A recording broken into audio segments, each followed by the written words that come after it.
Hey Urban Zeners, how are you? This is Kendra here. So we just finished up week 5 of the 8-week course, Your True You Journey, which we run here. And I wanted to share with you a really simple tip and tool that you can start using in your life that's gonna make a big difference, take out a lot of the stress, and make things a whole lot simpler. So this week we talked about truth sets me free. That was a signpost for the week, a big one. Don't wanna mess with the truth. And the thing is, so often in our lives, we are living under somebody else's truth or a big bag of lies that have been put on us. A lot of times they show up as shoulds, like I should be living my life this way, I should be doing XYZ. It shows up as I need to be doing XYZ, I have to. Lots of good and bads, black and white judgments placed on things. For instance, cake is bad, carrots are good. Maybe on the outside it seems true, and so you kind of just go along with it, but it may not actually be 100% true, and at least not 100% true for you in your life. And what happens is when we start to live under these seeming truths that aren't, it can create a lot of stress and anxiety because it puts a lot of pressure on you to get it right in the first place. And as soon as you don't get it right, a lot of guilt comes up, shame, maybe fear of the consequences, a whole bunch of other negative emotions. So here's the homework. Here's what you can do different.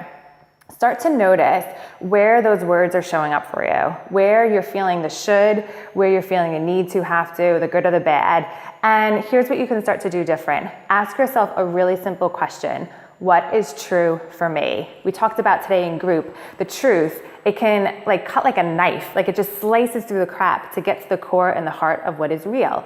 So let's take that cake example again. Is cake really bad? Well, what's true for me? True for me is I don't like all cake. I really love chocolate cake.